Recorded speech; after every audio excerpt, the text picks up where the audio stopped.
Hello everyone, and welcome back to the channel. Today, we re-embarking on a fascinating journey through time to explore the rich and complex tapestry of traditions surrounding women in Chinese history.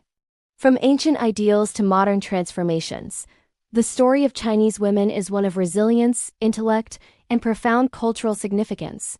So, grab a cup of tea, get comfortable, and let's dive in. For centuries, the role of women in China was deeply influenced by Confucian philosophy. The core ideal was that of the virtuous wife and good mother, or Shenqi Li Mu. This concept emphasized qualities like humility, chastity, diligence, and a deep devotion to family. A woman's life was often structured around the three obediences and four virtues. The three obediences dictated that she obey her father before marriage, her husband during marriage, and her sons in widowhood. The four virtues were a guide to her conduct: feminine virtue, which meant being faithful and modest; proper speech, requiring her to be thoughtful and avoid gossip; modest manner, which related to her appearance and cleanliness; and diligent work, which involved her domestic skills like sewing and cooking. These principles weren't just abstract ideas. They shaped everything from education to daily life, creating a society where men were the public face and women were the revered, yet often unseen, heart of the home. The home was her domain, and her ability to manage it harmoniously was considered her greatest contribution. Education for women, when it existed, was primarily focused on these domestic arts and moral principles. The goal wasn't intellectual pursuit for its own sake, but to prepare them to be better wives and mothers. They learned classic texts like the Lessons for Women by Zhao, a female scholar from the Han Dynasty. While this might seem restrictive to us today, within that context, a well-educated woman who embodied these virtues was held in high esteem. She was the anchor of the family, responsible for raising upright children and maintaining social harmony. Now let's talk about one of the most well-known and often misunderstood traditions: foot binding. For nearly 1,000 years, this painful practice was considered a mark of beauty and status.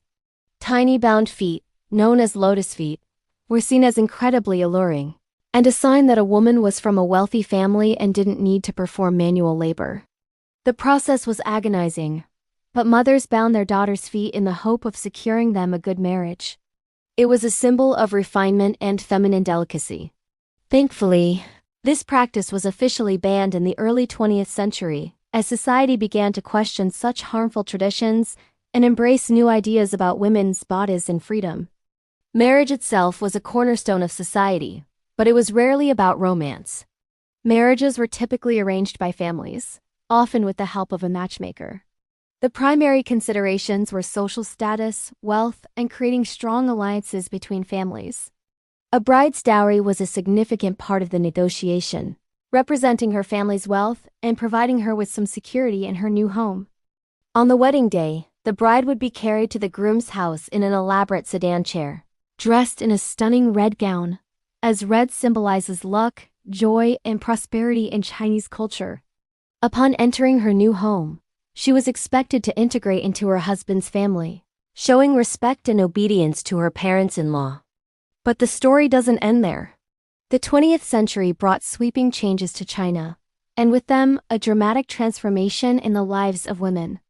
The May 4th movement in 1919 was a major turning point, with intellectuals calling for an end to old patriarchal traditions and advocating for women's rights, including freedom of marriage and access to education. Thinkers and writers began to champion the idea of the new woman, who was educated, independent, and free to choose her own path in life. The founding of the People's Republic of China in 1949 further accelerated these changes. A famous slogan declared, "Women hold up half the sky," reflecting a new state policy of gender equality. Women were encouraged to join the workforce, participate in politics, and pursue higher education. Laws were passed to grant women equal rights in marriage, divorce, and property ownership. This was a monumental shift, moving women from the private domestic sphere firmly into the public arena. Today, the traditions of Chinese women are a beautiful blend of the old and the new. While the deep-rooted respect for family and elders remains a powerful cultural value, modern Chinese women are also ambitious, highly educated, and globally minded. They are CEOs, scientists, artists, and athletes, making incredible contributions in every field imaginable. They navigate the expectations of family with their own personal aspirations, creating a new identity that honors their heritage while forging a dynamic future. The traditional qipao or cheongsam, once daily wear, is now often reserved for special occasions like weddings or the Lunar New Year, a stylish nod to a bygone era. Modern wedding ceremonies might incorporate traditional elements like a tea ceremony to honor the parents, alongside contemporary Western-style vows and celebrations. It's this fusion that makes the culture so vibrant. Young women still value filial piety, but they express it in new ways, balancing their careers with caring for their parents.